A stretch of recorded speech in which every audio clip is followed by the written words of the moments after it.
après 40 ans de recherche, je m'aperçois que le bien-être du cheval, c'est quelque chose de très complexe. C'est plus complexe que ce qu'on peut imaginer, dans le sens où ça ne s'arrête pas seulement aux conditions de détention. Parce qu'évidemment, maintenant, on s'est aperçu, la science elle a montré quels sont les besoins fondamentaux du cheval. Mais même en observant ça, je m'aperçois que ce n'est pas totalement exact ce qui est énoncé aujourd'hui, parce que ça dépend de beaucoup de facteurs en fait. Quand ils observent des chevaux à l'état naturel, les scientifiques ils vont faire des observations à l'état naturel, c'est un contexte. Mais quand, par exemple, on a choisi de s'entourer de chevaux pour enseigner ou pour faire de l'accompagnement, on n'est déjà plus dans un contexte naturel. Donc on ne peut plus considérer les choses juste à partir de l'étude des chevaux à l'état naturel, parce que nos chevaux ne sont plus à l'état naturel. Par exemple, nos chevaux en Europe, sous nos latitudes, l'écrasante majorité des chevaux, ils ne savent même pas ce que c'est un troupeau physiquement dans leur vie. Ils ont été inséminés artificiellement depuis des générations, ils sont élevés dans nos jardins, ils mangent dans nos assiettes, enfin, bon, c'est un peu caricatural, mais c'est quand même ça, tu vois. Et puis, en se rapprochant tellement du quotidien de l'humain et en étant tellement proche quotidiennement de l'humain, le cheval, il a aussi fait un chemin d'apprentissage, il a aussi découvert, expérimenté des nouvelles sensations aux côtés de l'homme, des avantages d'être avec l'homme, un certain confort d'être avec l'humain aussi. Ce qui fait que ce cheval-là, il n'a plus forcément envie de se retrouver jour et nuit dans un parc sans abri, parce qu'il a expérimenté une écurie lumineuse, propre, sans danger de prédation la nuit, dans lequel il peut se reposer dans une bonne paille, il peut avoir du bon foin à manger. Et ce cheval, tout d'un coup, il va préférer ce confort-là. Et quand je vous le dis, c'est pas une vision, c'est une expérience que j'ai fait des centaines de fois avec mes chevaux, parce que justement, j'ai un peu étudié, il y a une quarantaine d'années, comment est-ce que je peux créer un habitat sain pour les chevaux, un habitat intérieur qui lui permet de se sentir aussi bien à l'intérieur qu'à l'extérieur.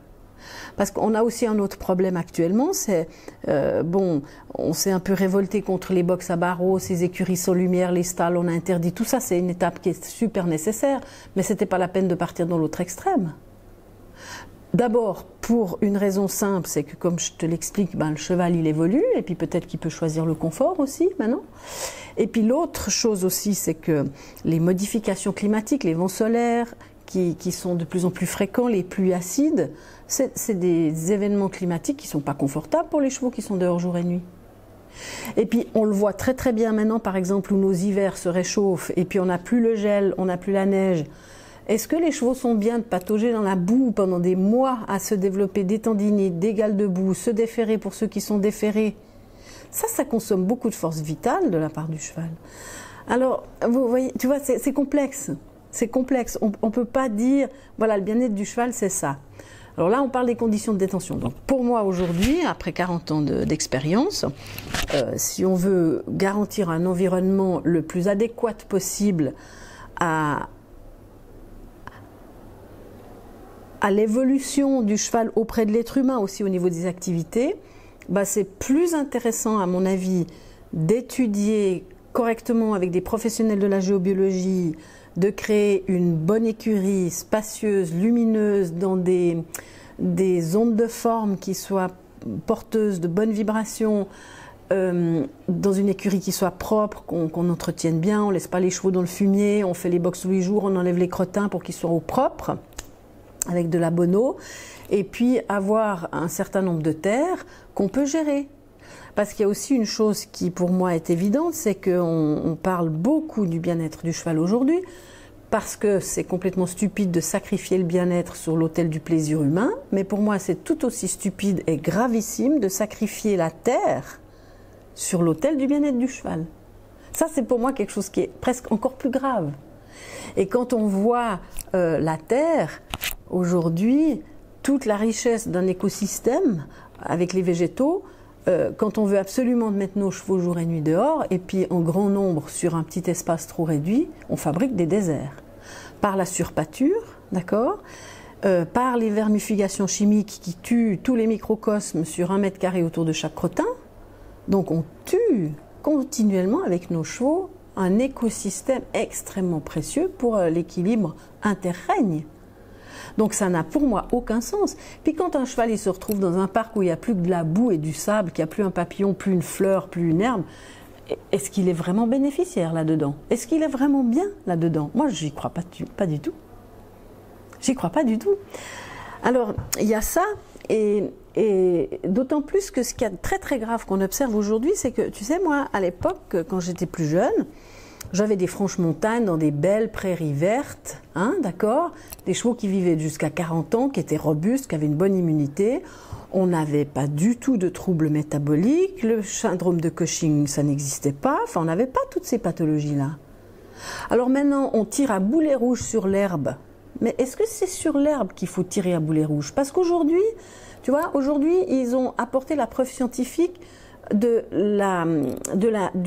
l'aspect vivant du règne végétal, hein, les émotions que peuvent avoir des plantes, des arbres. Il y a des appareils de mesure actuellement. Ils ont créé des appareils de mesure où tu peux écouter la fréquence hertzienne d'une plante qui va varier selon si tu lui parles gentiment, si tu la blesses, si tu lui brûles une feuille. Elle va émettre des fréquences hertziennes différentes, comme nous on émet des fréquences hertziennes différentes avec nos émotions. Donc on voit que l'herbe, c'est pas juste de l'herbe, enfin je veux dire c'est tout un monde vivant.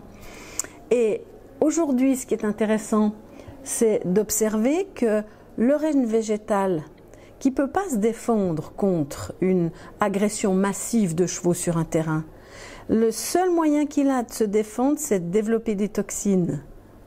Donc c'est super intéressant ça.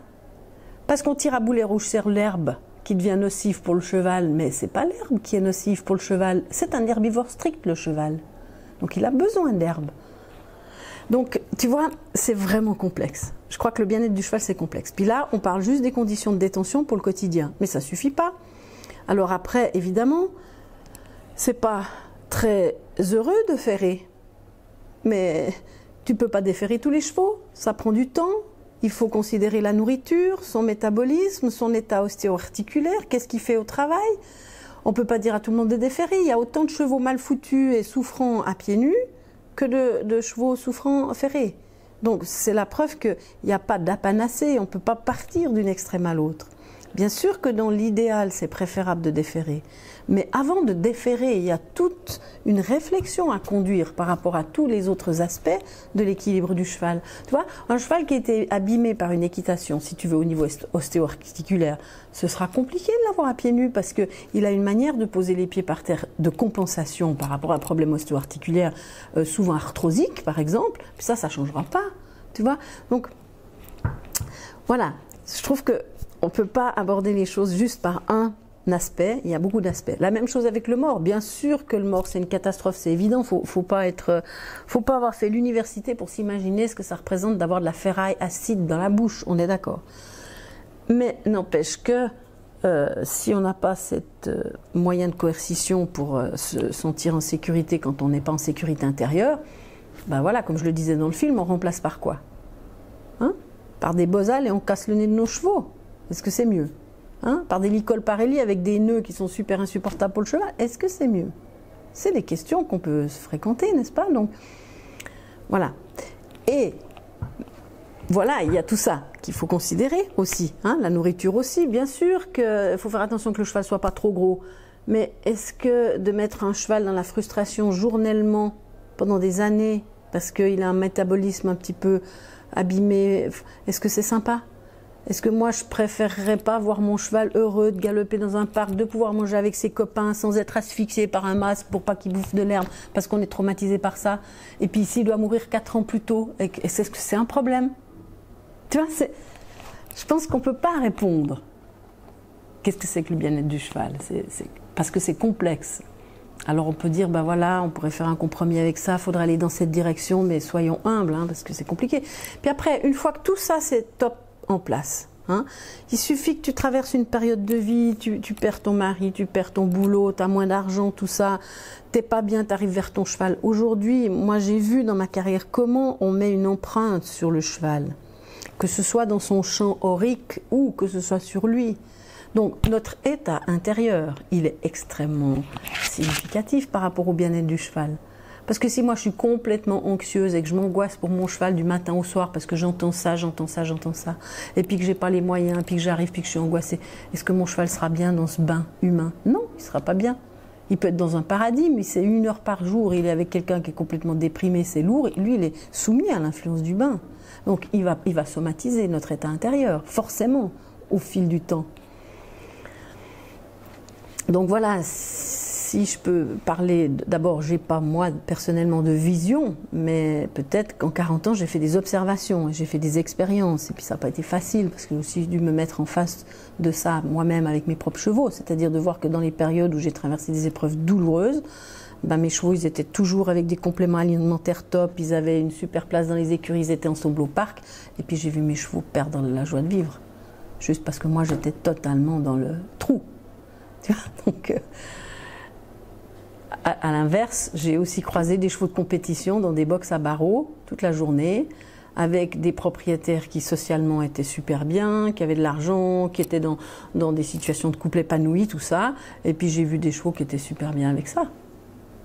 Parce que tous les jours, ces personnes qui avaient des moyens, elles avaient du temps de passer, de papouiller les chevaux, de leur faire des massages, d'être avec eux, de faire du travail pour les maintenir en bonne santé physique, tu vois. Donc, c'est délicat.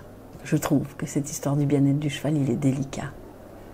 Mais c'est évident, comme je le dis dans le film, là, c'est évident que pour moi, les conditions de détention dans lesquelles on place un cheval, c'est la base de la sécurité. Parce que, effectivement, si tu enfermes un cheval 23 heures sur 24 dans un box à barreaux avec une chaîne à fumier qui fait la symphonie de la chaîne à fumier jusqu'à 11 h le matin, la radio avec la techno depuis 7 h le matin jusqu'à 5 h l'après-midi, et puis des personnes qui hurlent dans le paddock et des confrères chevaux qui se font tabasser toute la journée dans la compétition, c'est compliqué d'avoir un cheval serein, tranquille, à l'écoute, on est d'accord. Des chevaux qui mangent 18 litres d'aliments mélassés par jour pour aller faire de la compétition, c'est très difficile pour eux d'être dans un rapport sécuritaire avec l'être humain. Il n'y a pas de confiance, il y a trop d'énergie qu'il faut sortir, tu vois. Donc, c'était évident pour moi quand j'ai commencé à monter à cheval et que j'avais des chevaux qui présentaient des troubles de comportement majeurs. J'ai bien vu tout de suite que les conditions de détention avaient une influence évidente sur leur comportement, tu vois. Maintenant, je pense que le bien-être du cheval, il est étroitement lié au être bien humain. Et quand je dis bien-être, c'est être bien, c'est pas le wellness, hein. Tu vois, c'est justement parce que la peur, si tu veux, en tant que telle, c'est pas un problème pour le cheval. Le cheval, il n'a pas un problème avec la peur de l'être humain. Il a un problème avec l'effet de la peur sur l'être humain. Ça, c'est un problème pour le cheval. Parce que il faut comprendre le phénomène de la peur. La peur, dans l'écrasante majorité des cas, elle vient d'une projection négative mentale, d'une image passée ou d'une expérience passée qu'on va importer dans le présent, projeter dans le futur. Et ça va générer une manifestation dans le corps physique et une émotion, tu vois. Et cette émotion qui va générer une manifestation dans le corps physique va aussi engendrer un comportement physique. Et c'est celui-là qui va inquiéter le cheval. Tu vois, c'est... En fait, qu'est-ce qu'on fait de la peur qui va inquiéter le cheval? Parce que tu peux très bien avoir peur, mais rester maître de l'effet. Tu vois, les samouraïs, les guerriers d'antan, ce n'est pas des êtres qui n'avaient pas peur, ils avaient peur, mais ils restaient présents dans la peur, ils sentaient l'adrénaline monter dans la colonne vertébrale, ils restaient en contact avec le cœur qui tape à 130, avec la boule qu'ils ont dans le ventre, et ils restaient présents là-dedans, donc vigilants, donc efficaces, donc calmes. Et finalement, quand on peut entrer dans le phénomène de la peur au lieu de s'en échapper, comme tout le monde fait, hein, la peur, c'est quelque chose qui est inconfortable. Alors notre réflexe, c'est d'éviter cet espace. D'accord? C'est de fuir la peur. Donc finalement, ce qui est plus grave que tout, c'est pas la peur, c'est la peur d'avoir peur. Parce que ça nous empêche de nous confronter à la peur. Mais si un jour, si tu refuses obstinément de te confronter à la peur, tu développeras jamais le courage, par exemple, tu vois. Mais si tu acceptes de considérer la peur comme un phénomène édifiant, tu t'en fais un allié de la peur. Et puis tu vas commencer à voir comment ça fonctionne, comment tu peux rester maître de l'effet. Et puis quand tu es maître de l'effet, parce que tu commences à travailler la maîtrise de ta pensée, donc en maîtrisant la pensée, tu maîtrises l'émotion. En maîtrisant l'émotion, tu maîtrises le geste ou le comportement. Donc tu vas maîtriser la conséquence. Quand tu fais 1 ou 2 fois l'expérience de ça dans ton rapport avec le cheval, après ben c'est bon. Mais ça ne veut pas dire que tu ne vas pas avoir peur. Moi, si mon cheval il fait un écart, je vais avoir une montée d'adrénaline dans la colonne vertébrale, tu vois. Et puis, je peux avoir très très peur, mais rester très efficace et puis être dans l'action juste. Et ça contribue au bien-être du cheval. Parce que forcément, le cheval, lui, dans la nature, quand on regarde un peu les troupeaux, il y a souvent un guide dans le troupeau. D'accord? Ce guide, c'est quoi les qualités de ce guide? Les qualités de ce guide, c'est un être qui est capable de décider. C'est un être qui a une acuité sensorielle particulière. Il sent l'eau, la nourriture, les dangers avant les autres, n'est-ce pas? C'est un être qui est capable de fixer ses limites. Hein? C'est-à-dire il est capable de dire un vrai oui et un vrai non, dans l'espace et le temps. Il ne va pas laisser un cheval rentrer dans son espace tant que ce n'est pas le moment, et il le laissera rentrer quand c'est le moment. Mais dans les 2 cas de figure, c'est un vrai oui ou un vrai non. Il est totalement authentique, il assume sa décision, n'est-ce pas? C'est un cheval qui n'est pas du tout agressif, il n'a pas besoin d'être agressif, parce que c'est un cheval qui n'a pas confiance comme nous, on pourrait l'avoir au niveau intellectuel, mais c'est un cheval qui est juste...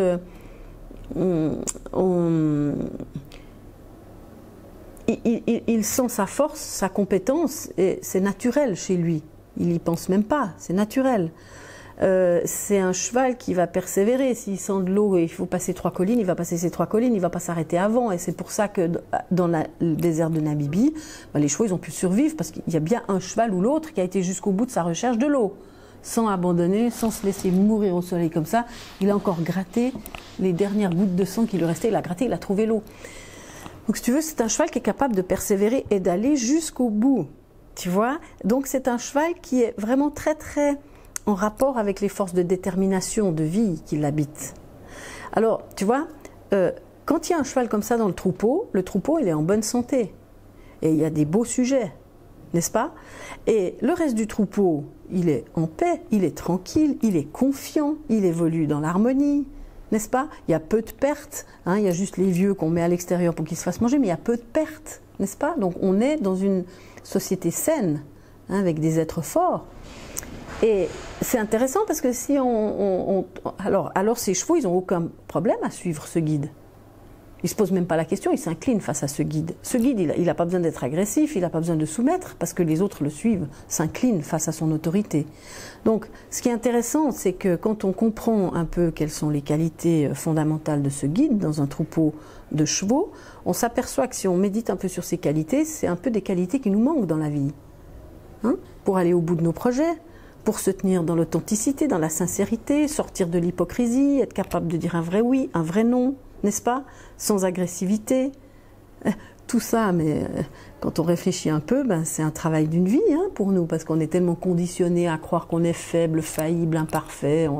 On est les suppôts de Satan, parce que l'Église nous dit ça depuis des années, surtout les femmes, alors ça fait des siècles. Bon, mais finalement, non, à la racine, on est puissant, on est infaillible et on est parfait. On est plus que parfait.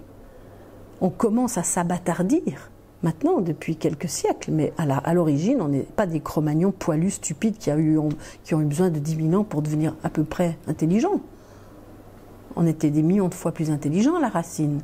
Alors après, il faut savoir pourquoi on en est réduit là, mais ce qui est intéressant, c'est que par rapport à la sécurité, par rapport à la peur, par rapport au bien-être du cheval, ben, si moi je suis avec un cheval et que je suis en capacité de déployer ces qualités que je viens d'énoncer, ben, mon cheval il sera super content de s'incliner, j'ai pas besoin d'aller pervertir son cerveau reptilien, codifier, en faire une machine à répondre. C'est juste parce qu'il est bien dans mon champ, tu vois, dans mon champ énergétique, parce que ce qui rayonne de moi, ça tient la route pour lui. Donc il n'a pas de problème à me suivre, il n'a pas de problème à se sentir bien, paisible, et puis quand il se sent bien, paisible émotionnellement, bah forcément son métabolisme, il en profite aussi. Donc ça, c'est aussi quelque chose qui est très très important. Ça veut dire que ça, si par exemple j'ai mon cheval qui est dans des conditions pas top, parce que c'est évidemment l'écrasante majorité des chevaux, mais si je peux rester totalement calme avec ça, parce que je sais que je fais au mieux et que je lui apporte tout ce que je peux au mieux ben mon cheval, il va supporter tout ça, c'est pas un problème. Et il vaut mieux pour ce cheval être tous les jours dans cette écurie à lui apporter cet espace de bien-être bien nourrissant, au plus près de ce que je peux, que de le mettre à 200 km dans un parc où je peux y aller que tous les 15 jours, et puis qu'il a des mouches toute la journée, des temps, de la gale de boue, enfin...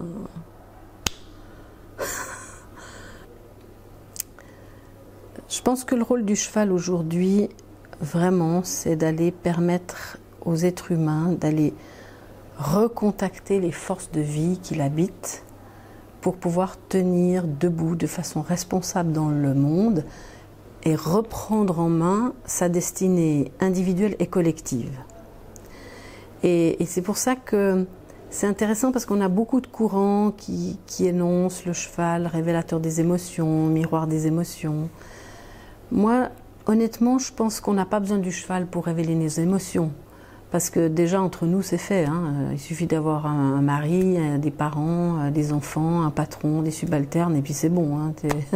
Tout de suite, le révélateur des émotions, c'est déjà notre prochain qui est en face de nous tous les jours. Tu vois. Donc on n'a pas besoin du cheval pour révéler les émotions. Ça, c'est pas sa mission. Pour moi, sa mission, c'est vraiment ça. Et ça, c'est toute la recherche que j'ai fait aussi sur une autre manière d'être sur le cheval, sur la compréhension de la puissance de la chevalerie. Qu'est-ce qui fait que cette chevalerie était si puissante, même dans les combats? Qu'est-ce qui fait que ces chevaliers ils étaient en capacité de traverser des choses avec les chevaux, hein? C'était fort, hein, quand même. Hein. Donc, moi, je me suis vraiment intéressée à ça, parce que ces chevaliers, ils suivaient une initiation martiale. Et donc, pour moi, le rôle du cheval au XXIe siècle, ça va très loin. Ça va beaucoup plus loin que tout ce qu'on peut entendre aujourd'hui. Et même moi, je pense que je suis encore loin, loin, loin de choses qui sont encore plus... Je pense, ça va encore plus loin que ce que j'ai découvert, mais je pense que voilà, j'ai quand même touché des choses puissantes qui ont un lien étroit avec l'esprit de la chevalerie. Je parle pas de l'image actuelle qu'on a de la chevalerie, où on va à ces fêtes médiévales avec des lances, où on se tape dessus. C'est pas ça. L'esprit de la chevalerie, c'est autre chose. C'est de l'ordre de la poésie, c'est de l'ordre de la maîtrise de soi, du temps, de l'espace, de toutes les lois universelles, ça va loin. Et pour moi, tu vois, une chose qui m'a tout le temps étonnée un peu, c'est l'unité étymologique de chevalier. T'as cheval, t'as allié, et il n'y a même pas de trait d'union. Pourquoi il n'y a pas de trait d'union? Tu comprends? C'est étonnant. Alors, moi, c'est vrai que dans ce travail en liberté que j'ai commencé à toucher en 1992, en fait, j'ai vraiment évité de codifier les chevaux et d'utiliser le langage reptilien du cheval pour soumettre le cheval. Parce que d'abord, mon but n'était pas de soumettre le cheval. Mon but était de m'en faire un allié comme le chevalier. Tu vois, c'était de m'en faire un allié. Mais pas en modifiant un réflexe reptilien. Tu comprends? On modifie un réflexe reptilien en codifiant. Et pour moi, par rapport à ta question pertinente, c'est comment être avec ce cheval tout en lui permettant de rester cheval.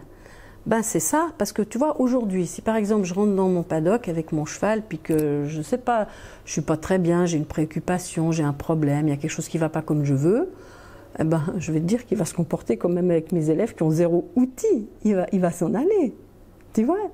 Et je peux appuyer sur le bouton, tu vois, ça servira à rien que j'appuie sur un bouton parce que je suis pas là, tu vois.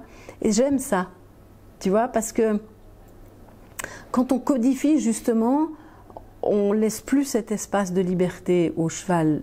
Ça veut dire que quelqu'un qui maîtrise bien tout ça, il peut ne pas être ajusté, il peut être dans le pouvoir, il peut être dans la volonté de soumettre le cheval et il y arrivera. Mais moi, si je rentre énervé et que je suis dans une énergie de prédation, eh ben mon cheval, il continue d'être libre de partir. Tu vois, puis ça, c'est quelque chose qui est important pour moi. C'est dans ça que je peux laisser le cheval être le cheval, tu vois. Pour moi, ce qui était important, c'était que mes chevaux restent des chevaux, c'est-à-dire restent avec des réflexes de fuite, restent avec tout ça si mon rayonnement est pas top, comme ça, il fait aussi miroir avec moi. Mais en même temps, justement, j'ai essayé de faire une recherche pour voir, pour atteindre cette présence et ce charisme et cette autorité du guide qui fait en fait finalement que pendant que je travaille avec mes chevaux, j'obtiens une uniformité de comportement. Tu comprends? C'est-à-dire que les chevaux s'inclinent volontiers là-dedans, dans cet espace-là, pour après retrouver leur liberté, rester cheval, tu vois. C'est-à-dire qu'ils conservent tous leur personnalité, mais quand on est au boulot, c'est un espace où on a une certaine présence dans le travail. Et alors, on m'a souvent demandé, oui, mais alors tu vois, toi aussi tu exerces ton pouvoir, tu lui imposes ci, tu lui imposes ça, parce qu'il y a un peu des courants qui veulent plus rien imposer, on veut communiquer avec je sais pas quoi du cheval, et puis bon. Bref, le cheval il fait 500 kilos quand même, tu vois, dans ce monde terrestre quand je suis avec lui. Tu vois, je me suis fait écraser un petit doigt de pied à l'âge de 14 ans, je l'ai plus mon doigt de pied, tu vois. Alors, même si j'étais bien avec l'âme du cheval dans ce moment-là, mais mon petit doigt de pied il est reparti au ciel, tu vois. Donc, j'ai bien vu que, oui, mais restons terrestrement en lien avec le cheval, tu vois, ça pour moi c'est important. Mais tout ça pour dire que quand on m'a dit, oui, mais alors toi tu exerces aussi ton pouvoir sur le cheval, tout ça, je me suis un peu défendue de ça, tu vois, j'arrivais pas à assumer ça à un temps, puis je dis, mais non, vous vous trompez, tout ça, mais après j'ai fréquenté cette question, j'ai dit, mais est-ce que tu prends le pouvoir sur le cheval? J'ai mis un peu de temps à assumer ça. Et un jour, vraiment, j'ai compris, j'ai dit, mais bien sûr que j'exerce mon plein pouvoir sur le cheval, c'est clair. Quand je lui demande d'aller à gauche, j'ai besoin qu'il aille à gauche. Quand je lui demande de s'arrêter, j'ai besoin qu'il s'arrête. Mais en fait, je ne lui demande pas de s'arrêter, je m'arrête moi intérieurement. Mais c'était intéressant parce que après, je me suis dit, mais alors, pourtant, moi, je ne me sens pas du tout dans une attitude de soumission, tu vois. Parce que si le cheval s'arrête, je l'aime, s'il ne s'arrête pas, je l'aime. Je me sens ni plus compétente ni moins compétente s'il s'arrête ou il ne s'arrête pas. Tu vois, j'ai pas de problème avec l'absence de résultat. Donc j'ai bien vu qu'il y avait quand même une différence entre ce pouvoir que j'exerce pleinement et puis d'autres pouvoirs qui sont plus pernicieux, etc. Et alors j'ai fréquenté la question, j'ai dit, mais alors c'est quoi la différence entre ces deux pouvoirs, tu vois? Et en fait c'est les motivations. Voilà, c'est tout. Qu'est-ce qui me motive? Donc en ce qui me concerne, ce qui me motive à imposer impérativement le respect de mes consignes, ce qui me motive, c'est de pouvoir offrir un maximum de liberté à mon cheval. Ça veut dire que quand le cheval s'arrête, quand moi je suis dans l'immobile, et que le cheval il part au trot quand je lui demande, et que le cheval il se déplace ici et ici pour éviter la salade du voisin, ça me permet d'aller dans la montagne en liberté, monter avec 2 autres chevaux libres. Tu vois? C'est un peu paradoxal, n'est-ce pas? Je suis à la fois dans une immense rigueur où je ne laisse rien passer aux chevaux, je suis extrêmement ferme sans jamais être dure, mais cette relation qui s'établit entre nous, de respect absolu des consignes, ça leur ouvre un champ de liberté totale, où ils peuvent se promener en liberté dans la forêt. L'autre jour, j'étais me promener avec 4 chevaux à pied dans la forêt en liberté, tu vois. Donc, c'est intéressant. Et c'est la même chose qu'un petit enfant d'1 année et demie, s'il veut traverser, qu'il y a une voiture, tu ne vas pas le laisser traverser, tu vas exercer ton plein pouvoir sur lui, puis tu vas même le contenir de toutes tes forces physiques s'il faut. Tu vois? Donc ça, c'est pas la même motivation que de vouloir soumettre le cheval, parce que quand je soumets le cheval et que j'arrive à faire parfaitement bien ce que je veux, eh ben je me sens quelqu'un. Je me sens le meilleur, je me sens un bon cavalier, je me sens... Tu vois, ça se joue dans une... Tu sais, la frontière, elle est... Comment te dire? Une espèce de... On peut voir ça comme un petit papier de soie. Mais les extrêmes se touchent, tu vois. Puis tu peux distinguer ces deux choses en examinant les motivations. Quelles sont les motivations qui nous poussent à faire ça ou ça ou ça, tu vois. Donc aujourd'hui... Voilà, je pense que c'est important de s'interroger sur nos motivations, parce que là, on découvre des choses intéressantes. Alors, pour moi, les premiers pas, ça a été ça. Au début, j'avais mes chevaux dans des manèges, dans des box à barreaux, d'accord? Et puis, les premiers pas, ça a été d'ouvrir la porte et de mettre une chaîne, par exemple. Un premier pas qu'on peut faire, c'est papouiller nos chevaux ou brosser nos chevaux sans mettre de licol. Un autre petit pas toujours facile, c'est que quand j'ai fini de travailler, j'enlève la selle, j'enlève la bride et je le laisse se rouler. D'accord? Un autre petit premier pas que je fais, c'est que quand je veux aller travailler mon cheval, je prends ma selle, je la pose sur la barrière, je prends ma bride, si je dois encore monter avec une bride, je la pose sur la barrière et je commence mon travail à pied avec un licol, une corde. Je te parle des premiers pas, hein, même les premiers avant de vouloir travailler à pied en liberté. Mais quelqu'un qui n'a pas de moyen de prendre des cours avec des gens compétents ou qui n'a pas encore trouvé les gens avec qui il se sent appelé, voilà ce qu'il peut faire déjà. Parce que, et puis, un autre premier pas facile à faire, c'est que tu prends ton cheval et tu vas te promener à pied dans la forêt avec lui. Voilà, ça c'est un premier pas. Et ces premiers pas, ils sont intéressants parce que, tu vois, le cheval, comme l'être humain, il a perdu la liberté sur Terre, on est d'accord. Hein. Nous aussi, on a perdu la liberté. Hein. Tu vois bien que tu ne peux pas planter ton jardin dans le champ du paysan d'à côté. Tu ne peux même pas y mettre le sabot de ton cheval pour aller brouter en balade. Donc, on a perdu de notre liberté.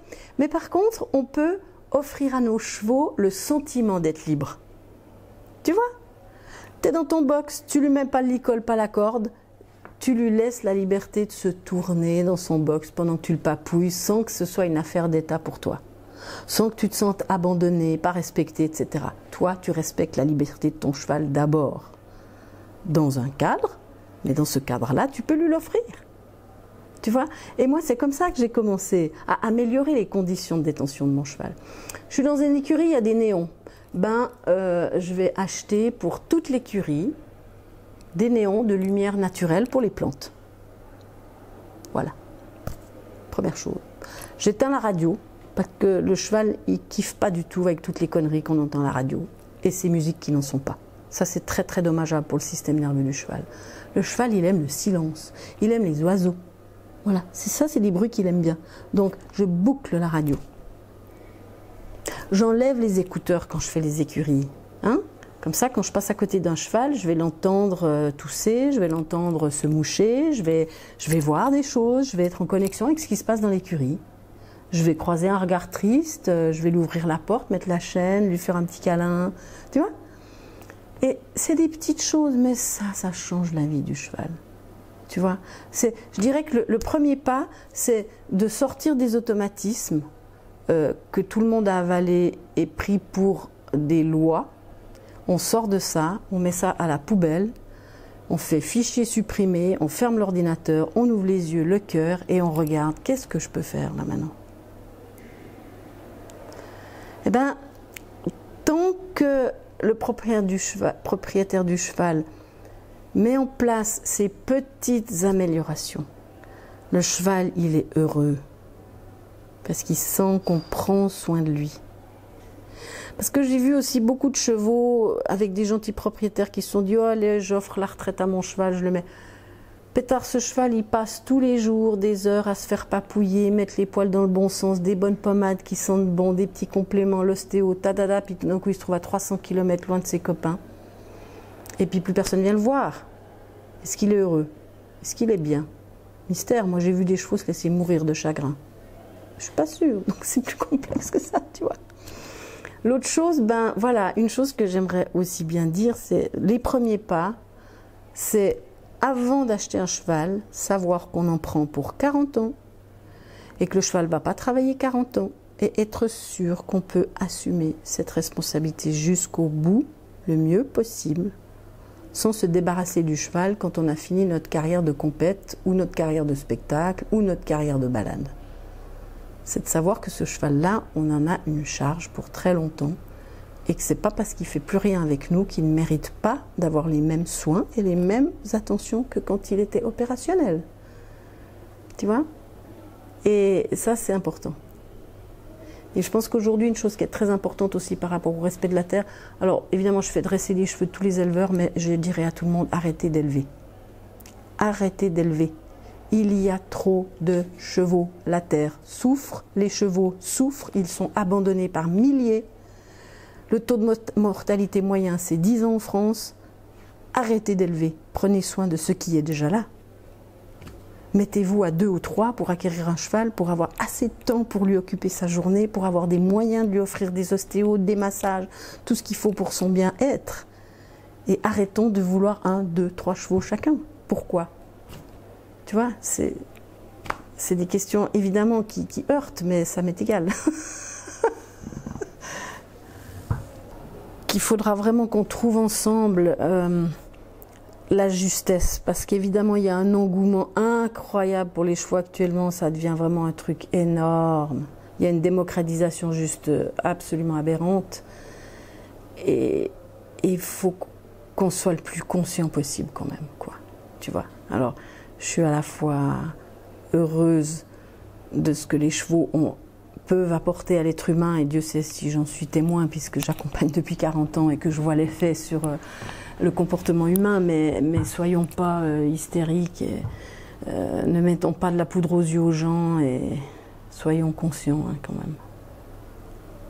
Soyons conscients, c'est pas facile, tu vois. Et je pense que le respect interrègne, il est vital aujourd'hui. Hein. La terre végétale qui nous nourrit, c'est la proportion d'une coquille d'œuf hein, à l'échelle d'un œuf. C'est l'épaisseur de la coquille.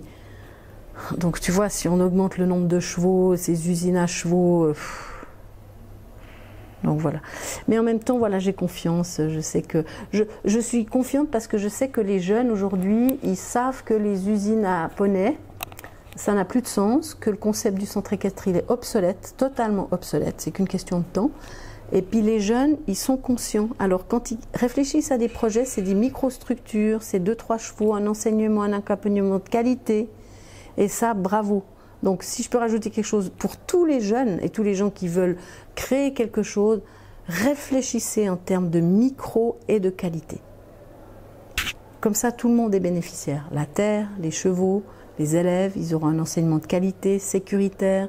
Les personnes, elles ne seront pas en burn-out à bosser 3000 heures par semaine. Enfin, tu vois. Et puis les chevaux s'en sortiront mieux, on peut les garder jusqu'à la mort, parce qu'il n'y en a que 3 chevaux, ben, s'il y en a un qui est un peu à la retraite, on peut quand même encore avoir la place pour lui, tu vois. Et c'est de vraiment réfléchir à des concepts micro-qualité. Et ce que j'aimerais dire à tous les consommateurs, c'est que les consommateurs qui veulent aller dans des endroits où les chevaux sont bien soignés, il faudra qu'ils acceptent que ça a un coût. Et que les cours à 15 €, c'est un scandale. C'est aussi scandaleux que de payer le café le même prix qu'il y a 30 ans en arrière. Ça veut dire qu'un cours actuellement, si c'est en Bretagne, c'est 60 € minimum. Si c'est dans des régions Haute-Savoie, Genève, tu vois, proche des centres où il y a un peu d'économie, c'est entre 100 € et 140 €. Et c'est ce que ça vaut et personne ne vole personne quand il demande ça. Et ça, vraiment, la révolution, elle passera par le consommateur. Mais c'est comme partout. Hein. On ne peut pas râler sur des usines de poules en cage tant qu'on fout du poulet à la poubelle toutes les semaines parce qu'on consomme comme des cochons. C'est pas possible. Donc ça va passer par le consommateur. Donc voilà, j'aimerais finir là-dessus, sur les consommateurs. Économisez de l'argent pour vous offrir des bons cours, des bons enseignements. Allez-y une fois par mois au lieu de toutes les semaines. Soyez pas des consommateurs, mais des consomme-acteurs. Parce que comme ça, vous respecterez la personne qui vous enseigne, le cheval qui vous offre un moment, la terre sur laquelle ils vivent. Et là, on est dans quelque chose de juste. Alors les enfants, eh ben, ils demandent de l'argent pour Noël, ils ne s'achètent plus des jouets en plastique. Les parents, ils vont peut-être une fois par semaine de moins au cinéma ou au restaurant. Cet argent, ils le mettent de côté et ils s'offrent quelque chose qui a de la valeur. Parce que être avec un cheval, ça a de la valeur. Un moment précieux.